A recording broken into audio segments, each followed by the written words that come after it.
Hey there, welcome back. So our season has ended here in South Texas, and so now it's time to turn our attention to hogs, maybe some exotics, and start preparing for the fall elk season. But in this video I want to take you back to the last weekend of the season here on our South Texas ranch. This is a family ranch that's been in our family for generations. Unfortunately, it's set to be sold sometime this spring or summer, so before next season. So we wanted to maximize our time out here at the end of this season, of course. One of the things that I've never had the ability to do is to bring guests out, and so one of my priorities for this season was to have my buddy Casey come out and join us. So he set up in a box blind and found a trail where the deer were coming out, and so we decided to go ahead and set up a ground blind overlooking that trail. We brushed it in late that night. We had a real strong windstorm the next morning, so he actually didn't go out and hunt. But the next afternoon he had a fantastic hunt, and let's take you to that video now.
All right, so I know Casey was absolutely sick about missing that deer, as you might imagine. The deer was facing toward him for 10 or 15 minutes, and I think his nerves got the best of him. And it happens to all of us. We still had a couple of other hunts left for the weekend, and Casey was able to take advantage of that on the next hunt. All right, so let's take a look and see Casey's redemption buck.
I don't see him yet. Man, that was a crappy shot. Oh, hell yeah. This is him. Thank you, Michael and Martin. Congratulations, Casey D. Morris. You would not have seen it from the blind either. Martin gets a cape.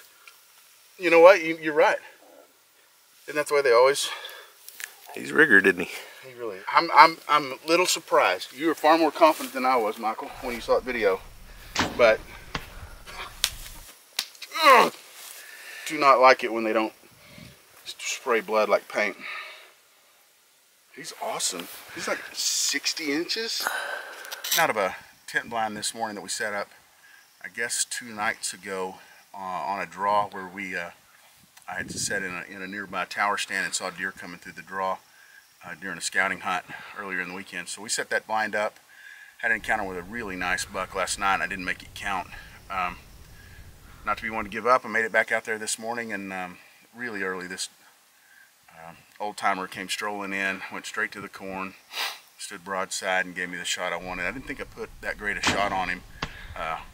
Initially I did, but after viewing the video I felt like I may have hit a little too much leg or shoulder and not gotten the penetration I needed, but I think the deer made it about 45-50 yards from the place the shot. Very little blood, but fortunately laying in the open where we could see him easily, and we now have a nice chest full of meat thanks to Martin and Michael Middleton and the Middleton Ranch down here in Webb County. All right, so Casey got some redemption.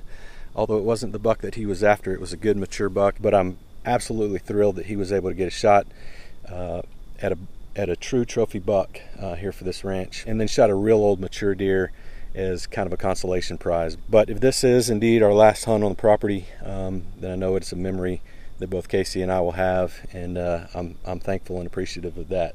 Anyway, I appreciate you joining me. There will be more hunts in our future, although more than likely it won't be on this ranch. We'll see if we can find other places to hunt. Of course, we'll have a whole lot more videos coming your way. Like I say, we'll do some hog hunts, maybe some exotics, and of course now is the time to start getting prepared for next fall's elk season. So I hope you'll join me for those videos. As always, I look forward to seeing you on the next one.